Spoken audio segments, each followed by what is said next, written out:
اچھا ملک صاحب، اگر ہم آپ کی طرف آتے ہوئے میں یہ جاننا چاہوں گی، ابھی مشہد کے اندر جو شہید آیت اللہ خامنہ ای ہیں سپریم لیڈر، ان کی تدفین کا عمل جو ہے وہ مکمل کیا جانا ہے. پہلے بھی نماز جنازہ، ان کی تدفین کا پروسیس اس لیے تاخیر کا شکار ہوا کیونکہ ایک تو وہ ایران امریکہ سے اپنا بدلہ شہادتوں کا لینا چاہتا تھا، اور دوسرا جنگ کی صورتحال میں تھے، جنگ کی کیفیت میں تھے، تو اس لیے بھی یہ ایونٹ ہولڈ کر دیا گیا. ابھی جنگ کی صورت میں کیا جسد خاکی کو تدفین اس کی کر دی جائے گی یا پھر سے یہ ہولڈ پہ معاملہ چلا جائے گا؟ کیا کہتے ہیں آپ اس کے اوپر؟ کیونکہ اس وقت جتنے حملے اب تک ایران پر ہو چکے ہیں اس میں عوام شاید اس طرح سے باہر بھی انہیں نہ نکلنے دیا جائے یا پھر تدفین کا عمل بھی روکنا پڑ جائے. اشال، بڑا اچھا کویسچن آپ نے کیا ہے. ویری انفارچونیٹلی اس وقت جو امریکہ کی لیڈرشپ کی جو سچویشن ہے اس کو مد نظر رکھتے ہوئے یہ اتنا انپریڈکٹیبل ہے جواب اس کا کہ ہم کچھ اس میں پریڈکٹ نہیں کر سکتے.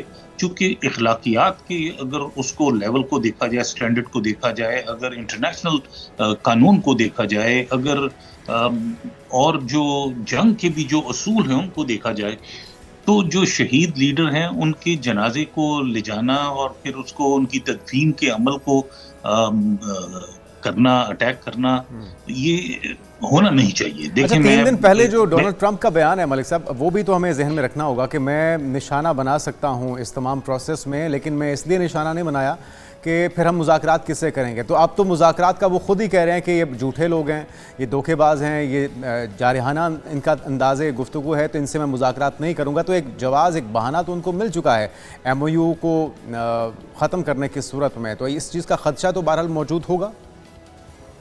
میں آپ کی بات بچا ہے، لیکن اگر آپ مجھے اجازت دیں تو میں تھوڑی سی آپ کی بات کو ایک ٹیکنیکلی امینڈ کروں گا. ان کو جواز ملا نہیں ہے، انہوں نے جواز گھڑا ہے، اس کا پیدا کیا ہے.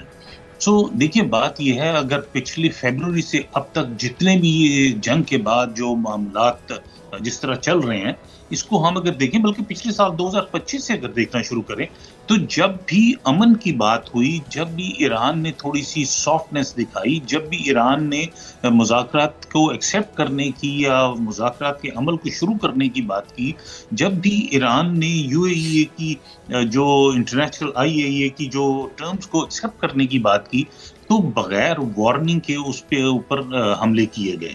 سو ایران کی طرف سے میں سمجھتا ہوں کہ کوئی وائلیشن نہیں ہوئی، اور یہ وائلیشنز کی ریزنز کریٹ کی گئی ہیں امریکہ کی طرف سے. اور وہ بھی لیکن میں جو رضوی صاحب سے پوچھا ہے ملک صاحب، وہ آپ سے بھی میں پوچھنا چاہوں گا کہ آپ نے ہرمز جس طرح سے 60 روز کا ٹائم فریم تھا، اس میں کہا گیا تھا کہ اس کا کنٹرول نہیں ہوگا، اس کے بعد کس طرح سے اس کو مینیج کرنا ہے یہ چیزیں ڈیسائیڈ ہوں گی. تو ابھی جب چیزیں زیر غور ہیں، مختلف بیٹھکیں ہونی ہیں، مختلف سیشنز ہونے ہیں جس میں ڈیسائیڈ کیا جانا ہے کہ آپ نے ہرمز کا سٹیٹس کیا ہوگا. باقی چیزیں تو اپنی جگہ وہ تو چل ہی رہی ہیں، پروسیس ہیں.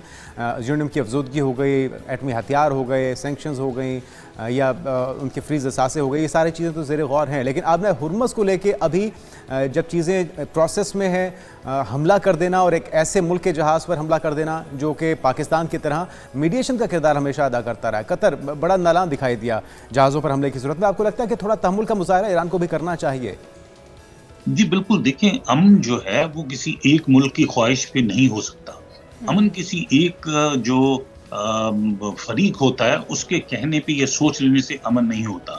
نہ کسی ایک مذاکراتی عمل کو ساتھ لے کر چلنے والے میڈیٹر پاکستان یا قطر کے خواہش کے مطابق ہو سکتا ہے. اس کے لیے تمام پارٹیز کا متفق ہونا بہت ضروری ہے.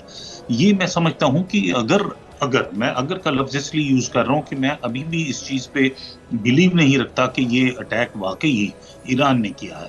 اور اگر ایران نے بھی کیا ہے تو پھر ایران میں یقیناً کوئی ایسی پارٹی بھی ان کی اپنی صفوں میں موجود ہے جو ایران کو امن کے راستے پہ نہیں چلنے دینا چاہتی. چونکہ دیکھیے، میں ایک پیس ایکٹیوسٹ ہوں. میں نے جس طرح میں ہمیشہ یہ بات شیئر کرتا ہوں کہ پچھلے 10 سال میں نے 45 یا 46 وار زونز دیکھے ہیں. جنگ کسی بھی مسئلے کا حل نہیں ہے. جنگ صرف ڈسٹرکشن ہے اور تباہی اور بربادی کا عمل ہے.